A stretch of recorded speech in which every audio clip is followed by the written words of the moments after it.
ভাই, আজ আমি আপনাদের এমন একটা গোপন টিপস দেখাবো যা মাত্র 10 মিনিটেই আপনার পুকুরের সমস্ত মাছ বাঁচাতে পারে। হ্যাঁ, আপনি ঠিক শুনেছেন, 10 মিনিটেই।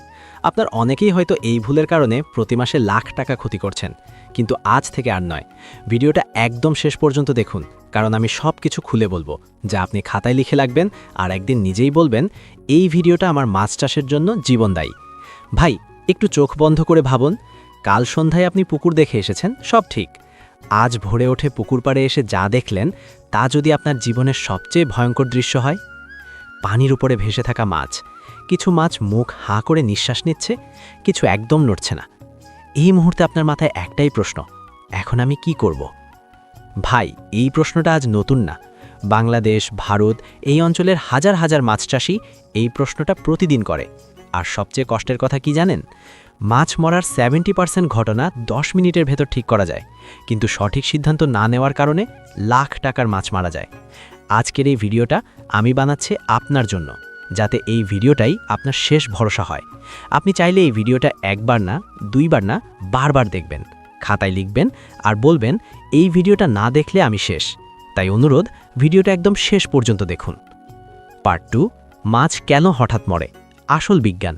ভাই, মাছ হঠাৎ মরে না। মাছ মরার আগে 3টা সতর্ক সংকেত দেয়। সংকেত 1, মাছ পানির উপরে উঠছে, মানে পানিতে অক্সিজেন কম। সংকেত 2, মাছ খাবার খাচ্ছে না, মানে পানির পিএইচ বা অ্যামোনিয়া সমস্যা। সংকেত 3, ভোরবেলা বেশি মাছ মরছে, মানে রাতে পানিতে গ্যাস জমেছে।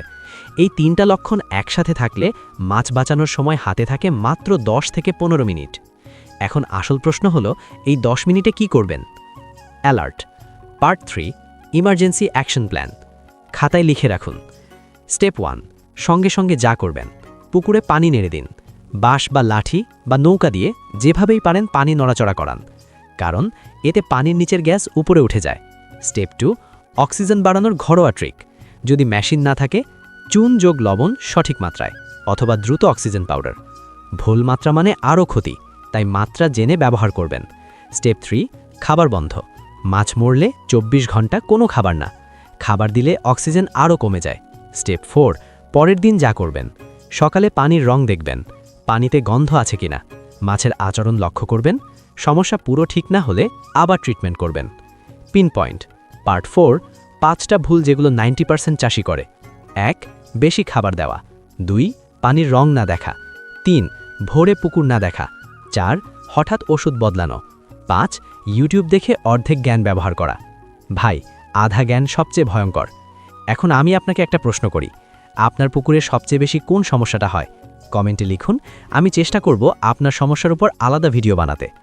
ভিডিওটা যদি একটু হলেও কাজে লাগে, একটা লাইক দিন আর একজন মাছ চাষির সাথে শেয়ার করুন। Long term solution. ভাই, ইমার্জেন্সি ঠিক হলো, কিন্তু ভবিষ্যৎ? 1, নিয়মিত পানি পরীক্ষা। 2, নির্দিষ্ট সময় খাবার। 3, ভোরে পুকুর দেখা। 4, মাসে অন্তত একবার পানি বদল। এই 4টা নিয়ম মেনে চললে মাছ মরার ভয় 80% কমে যাবে। ভাই, মাছ চাষ শুধু ব্যবসা না, এটা একটা দায়িত্ব। একটা মাছও যেন অকারণে মরুক, আমি সেটা চাই না। এই ভিডিওটা আপনার পুকুরের পাশে একটা ডিজিটাল ডাক্তার হয়ে থাকুক। আগামী ভিডিওতে আমি দেখাবো যে এক ভুলে সবচেয়ে বেশি মাছ মারা যায়। সেটা মিস করতে না চাইলে চ্যানেলটা সাবস্ক্রাইব করে রাখুন। আমি আবার আসব নতুন জ্ঞান নিয়ে। ততদিন পর্যন্ত আপনার পুকুর সুস্থ থাকুক, আপনার লাভ বাড়ুক। আল্লাহ হাফেজ।